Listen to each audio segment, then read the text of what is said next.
National life insurance আন্তর্জাতিক সংবাদ। Iran ও ইসরায়েলের মধ্যে সংঘাত তীব্রতর হওয়ার সাথে সাথে একে অপরের বিরুদ্ধে হামলা অব্যাহত রেখেছে দুই দেশ।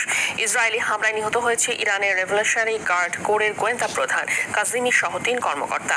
গুঞ্জন ছড়িয়েছে নিহত হয়েছে দেশটির সর্বোচ্চ ধর্মীয় নেতা আয়াতুল্লাহ আলী খামেনি। যদিও রয়টার্স জানায় খামেনিকে হত্যায় ইসরায়েলি পরিকল্পনা আটকে দিয়েছে ট্রাম্প। ইমতিয়াজ আহমেদের রিপোর্ট। ইরান ও ইসরায়েলের পাল্টাপাল্টি হামলা ঘিরে ক্রমেই অশান্ত হচ্ছে মধ্যপ্রাচ্য। সময় গড়ানোর সঙ্গে সঙ্গে হামলার তীব্রতা বাড়াচ্ছে দুই দেশ। চলমান সংঘাতের মধ্যেই ইরান ও ইসরায়েলের মধ্যে সহসাই শান্তি প্রতিষ্ঠা হবে জানান মার্কিন প্রেসিডেন্ট ডোনাল্ড ট্রাম্প। অন্যদিকে উত্তেজনা কমানোর আহ্বান যুক্তরাজ্য, ফ্রান্স ও জার্মানির। ইরানের ইস্পাহানের পারমাণবিক কেন্দ্রে হামলা চালানোর মাধ্যমে ইসরায়েল ইতোমধ্যে ইরানের পারমাণবিক সক্ষমতা অর্জনের প্রচেষ্টাকে খানিকটা ক্ষতিগ্রস্ত করেছে বলে দাবি করেছেন ইসরায়েল প্রধানমন্ত্রী বেনিয়ামিন নেতানিয়াহু। মার্কিন প্রেসিডেন্ট ডোনাল্ড ট্রাম্পের সঙ্গে সমন্বিতভাবে কাজ করছেন বলেও জানান তিনি।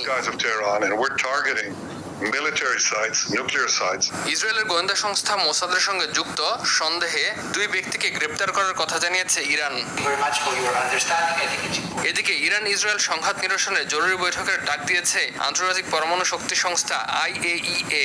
আজ অস্ট্রিয়ায় সংস্থার সদর দপ্তরে বৈঠকটি হওয়ার কথা রয়েছে।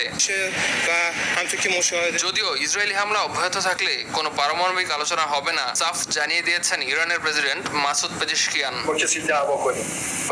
ইমতিয়াজ আহমেদ, RTV।